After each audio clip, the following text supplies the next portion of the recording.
Homotopical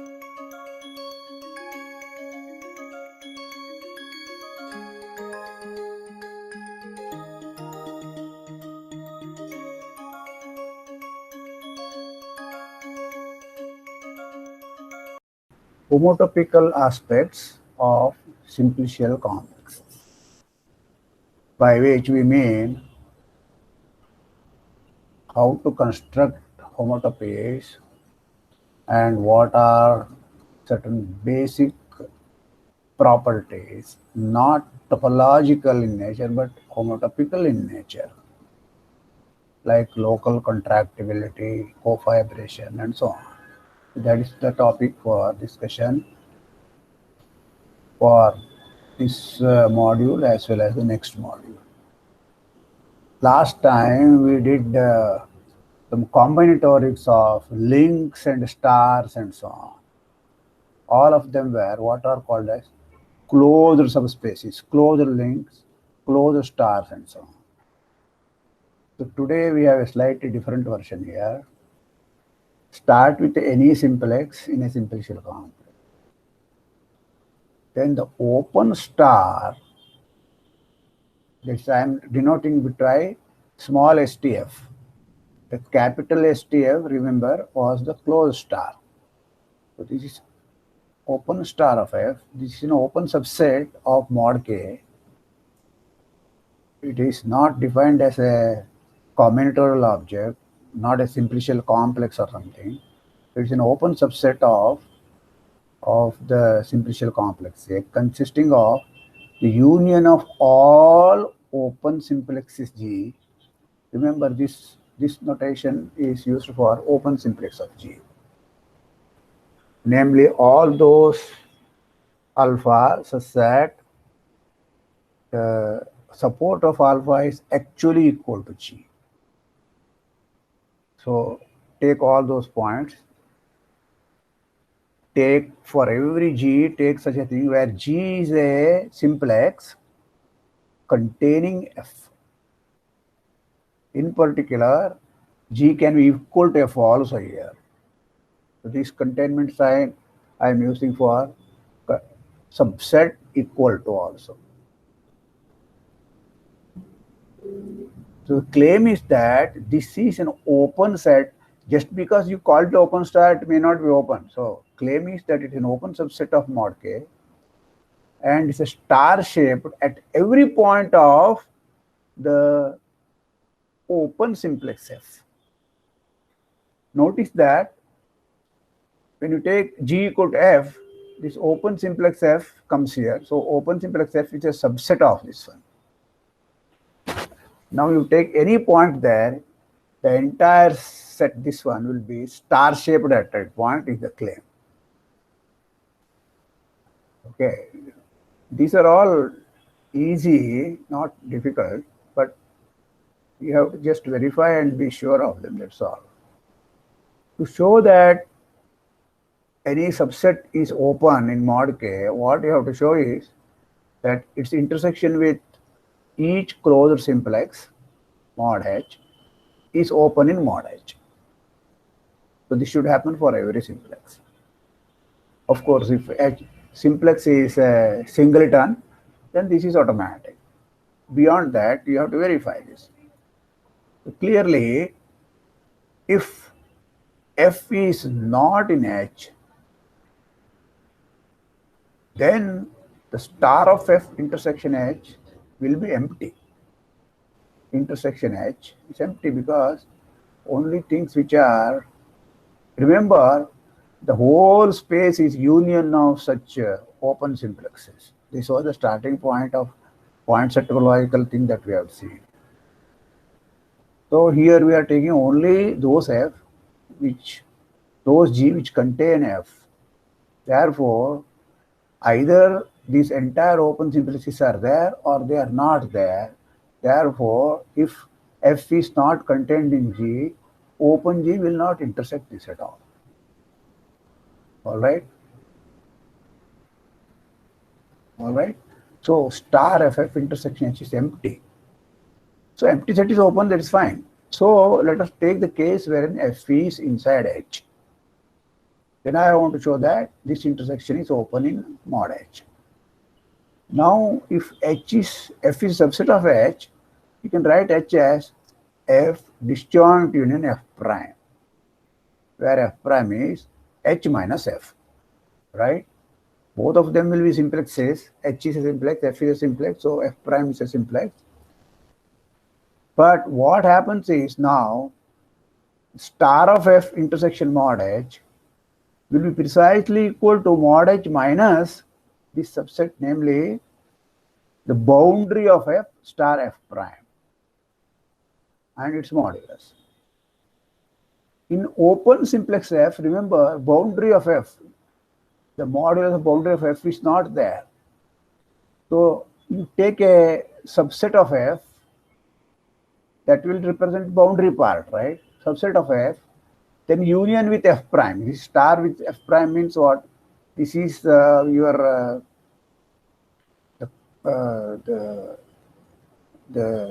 join. F prime is a simplicial complex now, being a simplex. So any subset here, union, all of them union you take, that is the simplicial complex here. Modulus of that I am taking. So all that you have to do is F prime does not intersect H, so that part is not there. None of them are there. Their union will be also not there because this is the boundary of F part. So none of them will contain F completely. Therefore, all these things, they are subsets of H, by the way. If H is the whole thing is inside H, right? Everything is inside H now. So you have to throw away this part, then this is precisely equal to star of F intersection mod H. All other things are there. Okay. Namely, all those subspaces F contained inside, say some H prime contained inside H, their open simplexes will be there. Okay. But instead of writing all that, I can just write it as mod H minus this one, and this is a closed subset. Therefore, this is open. Now, take any X belonging to open simplex F. I want to show that the star F is star-shaped at this point. What is the meaning of that? Take any point Y in star F, the line joining X and Y should be completely contained inside star F. Okay. The line joining X and Y makes sense inside both star F as well as mod G, where G is the unique simplex for which Y belongs to open simplex G. Remember, every Y will be inside some unique open simplex. Okay. Then X is also inside G because G must contain F. Okay. So Y is inside G. This line segment makes it, this will be inside G because G itself is a convex open set. Similarly, star F will be there because of the definition of this. Okay, so this XY makes sense inside star F intersection G. Okay, where G is the unique simplex.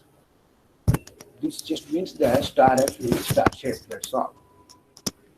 Every line segment for each point inside star F, okay, every line segment XY must be inside.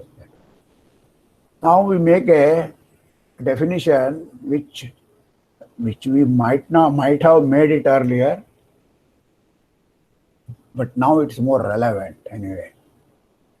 We say a topological space is semi-locally contractible at X belonging to X if for every open set U such that X is inside U, there is an open set V such that X belongs to V contained inside U, and a homotopy H from V cross I to U such that H of Y0 is Y, which means the homotopy is a deformation. Starting point is identity. Then the end function is a constant. What constant? Precisely the point that we are interested in. The only thing here, this is like a contractibility of V, but if V is, this is U, this is a larger open set. If you replace U by V, this is nothing but saying that V is contractible to the point X. It is stronger than saying that V is, V is just contractible. That contractible to the point X is important for us. But the whole thing is taking place inside U. The homotopic can go out of V, but it has this property. Okay? That's the why this is semi-locally contractible.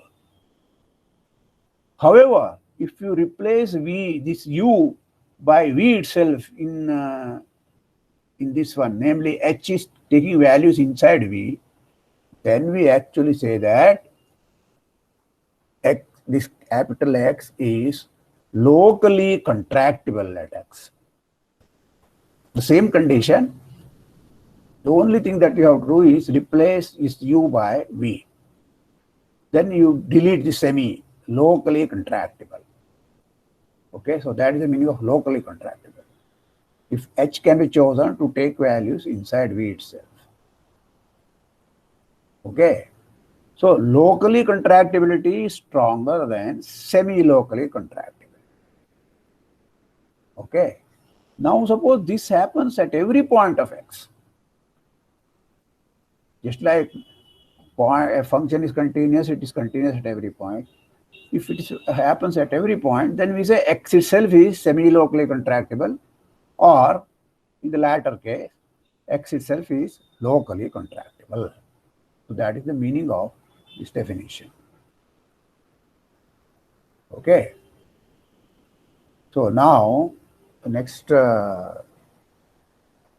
theorem is that every polyhedron is semi-locally contractible. Take a simplicial complex, take mod K.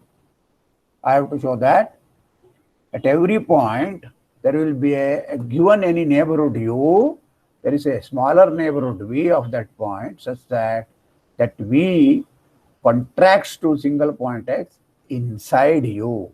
This is what I have to show. All right. So let us go through the proofs. You see, this is not so difficult at all. Starting with X in mod K, choose F such that X is inside open simplex F. Remember, every point is inside a unique open simplex because mod K is partitioned into open simplexes. So that is used again and again. The previous lemma says that star F is an open subset of mod K, which is star-shaped at X. So this itself is a contractible neighborhood of the point X. But we want to do it inside a given open set. So that is the catch here. Okay. So how we go about it? This is how. Therefore, first of all, we have a contraction H from star F cross I to star F, which is just given by H of Yt equal to Tx plus 1 minus Ty. This X is the star, is apex of the star-shaped thing. So any Y can be joined to X by T times X plus minus T. This is the line segment. This whole thing is inside star F. So this is a continuous function. Put T equal to 0, this will be Y. Put T equal to 1, this will be X. Okay, T equal to 0, it is an identity map. T equal to 1 is a constant map at X. All right, now start with an open set U such that X is inside U. Then look at this H of X cross I. X is the given point, right? H of X cross I. If y is equal to x. What is this map? What is this one? It is just x. It is singleton x. That is inside U. U is an open set. So this whole interval, closed interval, is mapped inside an open set. This is compact. Therefore, standard methods in point set topology, like tube lemma, there exists an open set V, such that X is inside V, and H of V cross I is contained inside U. One single open set cross I instead of singleton X cross I will be contained inside U. Now you look at this same H restricted to this one, what we get is this condition. So given any U, we have found a V such that, and H is capital H here, like that it's a little h in the application. This special H here.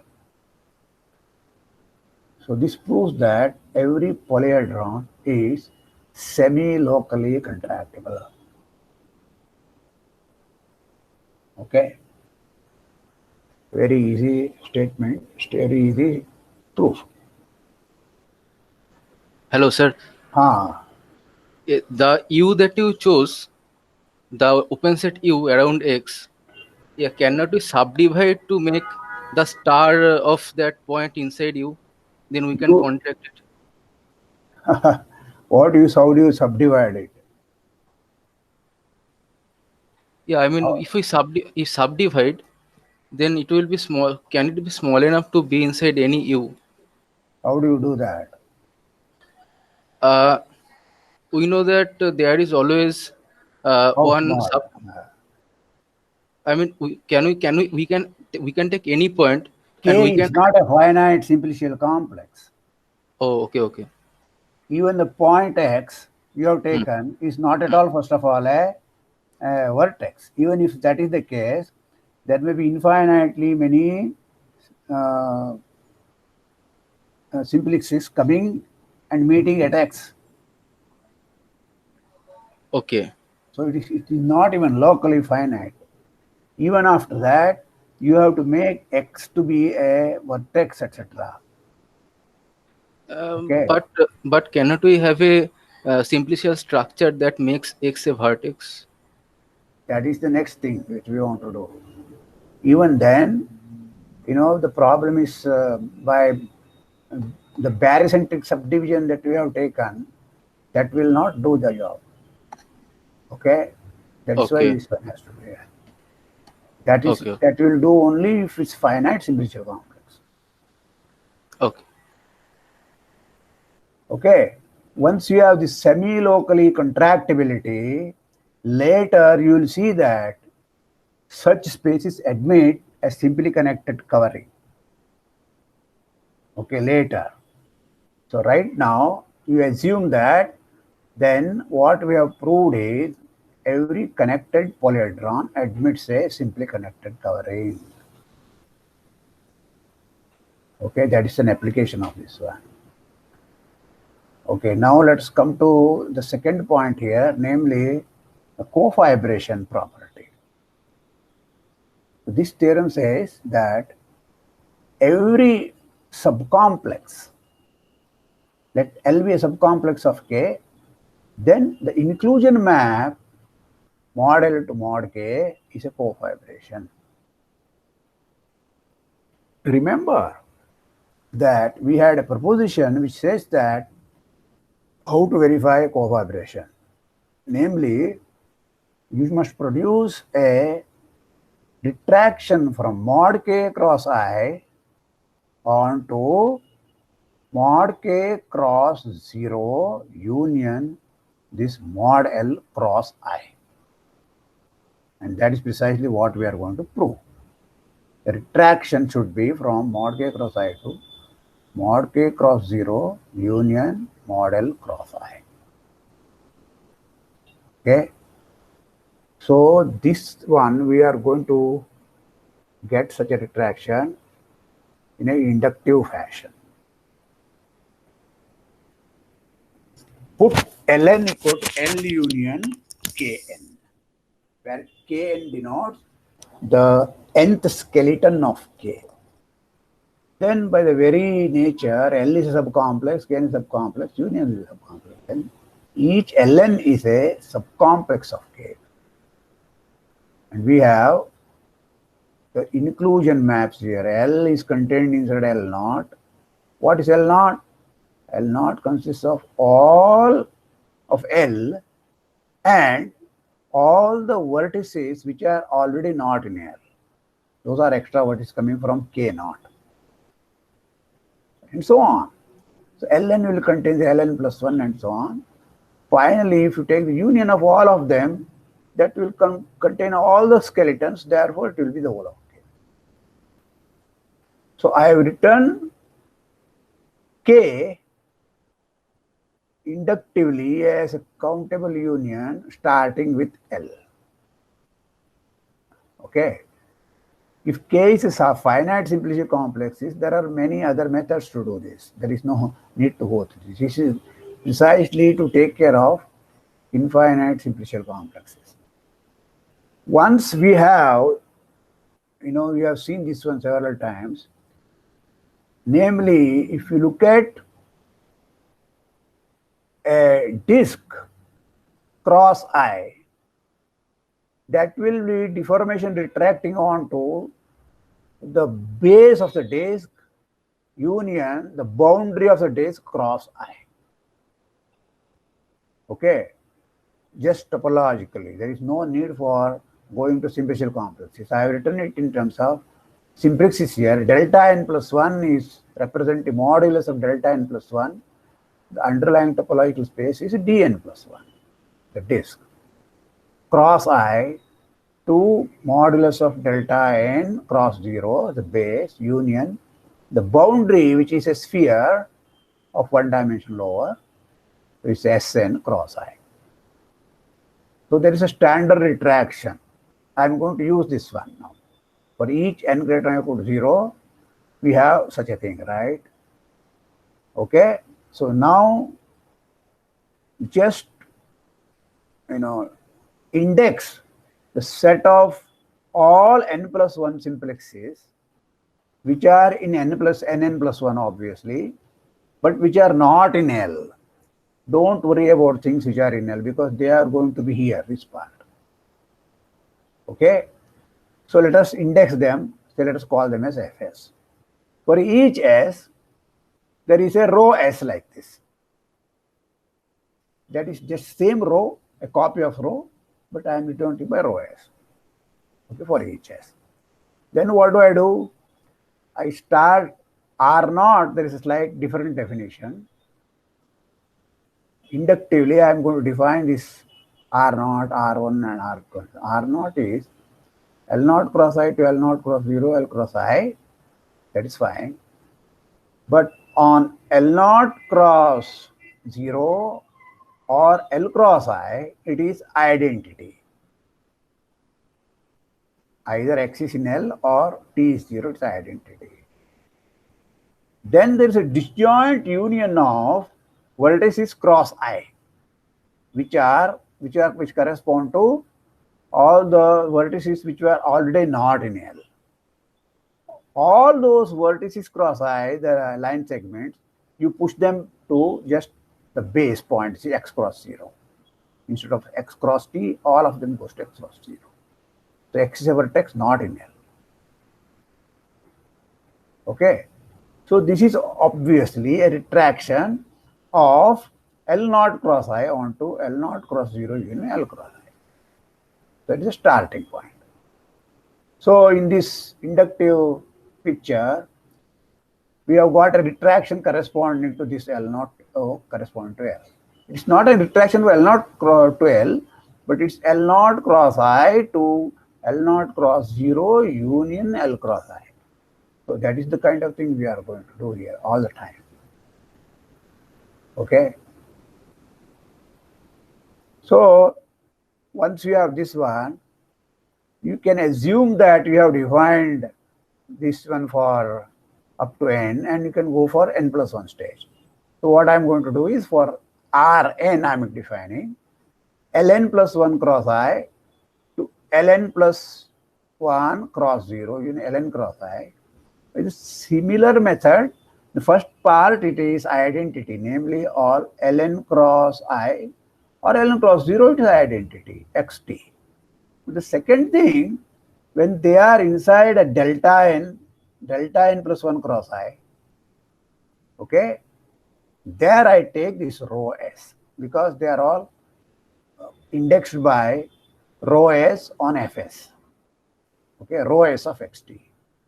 Rho s of xt will push delta n plus 1 cross I into the boundary of that, which is already inside this one, boundary of that cross I, and the base is here. So take x belong to fs1. So on the boundary, we already its identity, so these patch up. So there is no conflict here. So each Rn is a retraction. All right, but Rn is a retraction from, okay, from one index higher to one index lower. What we want is from entire K to L. All right. So how do we do that? Now take any point x in mod K. This will belong to a unique n simplex inside the unique n simplex, namely x inside open F. This open F may be a singleton also. Open simplex for a vertex is the same set as a vertex. In all other cases, it is different. For an edge, it will be an open interval and so on. Okay, so x belongs to open F. That means it is inside the nth skeleton in any case, where F is dimension of F is n. Okay, so you define R of xt, start with Rn, that will bring it to Ln minus 1, then Rn minus 1, and so on, come up to all the way R naught. Okay, so that you come back to all of it, L cross 0 union K cross 0 union L cross I. So that will be the final picture here. So really R agrees with Rn. You see, once a point is inside Kn, okay, then it is Rn, and then all these are R naught. The next stage, Rn plus 1, will agree with this one if it's already inside Rn, inside Kn. Kn plus 1, from Kn plus 1, the Rn plus 1 will already agree with Rn.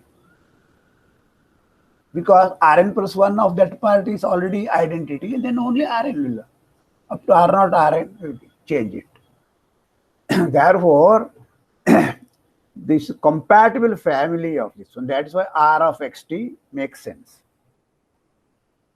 Okay, restricted to each Kn, it is only this part. Okay, if Kn plus 1, if I have taken one more composition will come, Rn plus 1 would have come, that's all. But they are all well defined. And when you want to check the continuity, you have to check the continuity on this part. And then this is the composition of finitely many continuous functions, so it is continuous. Okay, the retraction part it follows very easily because for each point it satisfies this one. So every subcomplex, the inclusion maps are cofibration. Okay, what we want to do is arbitrary open subsets containing inside model. Inside that, you must get a smaller open subset such that the inclusion of that pair model to U, that itself is a cofibration. So these are the harder results. All right, so that is what we want to do. We would like to strengthen all these results. The first step, let us have one of the exercises that we had earlier, namely that every point can be thought of as a vertex inside a simplicial complex. The first step is, again, this we have discussed several times. I will discuss it again. Let mod L to Sn be a triangulation. Means L is a triangulating Sn. That is a homeomorphism. H is a homeomorphism. That is the meaning. Take any point V in the interior of Dn plus 1. Dn plus 1 is a disk bounded by Sn. Then this triangulation extends to a triangulation L star V, which is a cone. This is the join of these two simplexes. That is the another definition. Cone of L over V. Okay, cone of L with V as vertex. So take the modulus of that. This H hat defines a homeomorphism of that. Okay, this is given because given any interior point of V, take any point on the boundary Sn, say call that as U, then every other point has a unique expression, namely it will lie exactly on one of these line segments, UV. Only V will be in all the line segments. That is why it becomes a cone. Okay, I am just recalling that this we have done earlier, right? So this process, let us call it as starring a simplex. This L is the boundary of the simplex, which has been subdivided. Okay, L could be any subdivision, not necessarily delta n plus 1, boundary of delta n plus 1. That triangulation extends to triangulation of this, starring a simplex. Okay, with whatever boundary triangulation is there, that gets extended. So this process we will call it as starring a simplex. Just temporarily, don't worry about other people may call it differently and so on. So now we can solve this problem. Given any polyhedron X and a point X, there exists a triangulation in which X is a vertex.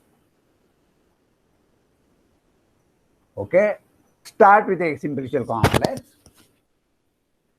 That means what I am taking about now, X is now mod K, right? Choose a point X inside mod K. Again, choose the unique n simplex F belong to K such that X is inside open simplex F. Define a subdivision K prime of K as follows. Okay, we are going to define the subdivision, and that subdivision will have this X as a vertex. That's all. Okay. So what do we do? This vertex is in some simplistic complex. If you work out all other everywhere else, okay, there is no need to subdivide and so on. Somewhere something near this part you have to subdivide. So what I do first of all, for all simplexes of dimension less than n, choose K prime to be just K, whatever it is there. So K prime M skeleton is Km up to M less than n. When it is n, you have to be a bit careful. What is that? Except this F, which is also dimension n, don't divide anything other than this F. Keep them as it is. All the n simplexes in K are in K prime also. The simplexes are as they are. That means we are not dividing that one at all. Okay. All right, so far. So what you have done is you have got into a simplex, you have concentrated on one simplex, and Fv and little x is inside in the interior of that. The boundary of that is not divided. Okay, it is any whatever it is. Boundary is actually a simplicial complex. Now you use the previous lemma. Star this simplex at that point. Instead of barycenter, you would choose any point in the open simplex. That's all. Okay. For example, this becomes a vertex, and all the lines joining these two vertices of the boundary, they will be the one simplexes, and so on. So that is the starring. Okay. So this will complete the subdivision of Kn, the nth skeleton. After this, there may be many simplexes which contain this F, which has been divided. Therefore, you don't know what to do and so on. So don't worry. Divide all of them by starring at the barycenter. Beyond this n dimension, star, this we have done. So up till here we have done. The last thing is inductively, as soon as m is bigger than n, extend the subdivision of this k prime, whatever up to m you have got, to the next one by subdividing km plus 1, okay, each of m plus 1 by starring at each m plus 1 simplex at the barycenter. Keep starring them. Put them all together, you get k prime. So that will complete the subdivision. Okay. Achieving that the given x is a simplex, is a vertex, is done at the stage C. Okay. This does not complete the subdivision. So for that you have to do the stage D also. This we will use next time. So today we'll stop here. Thank you.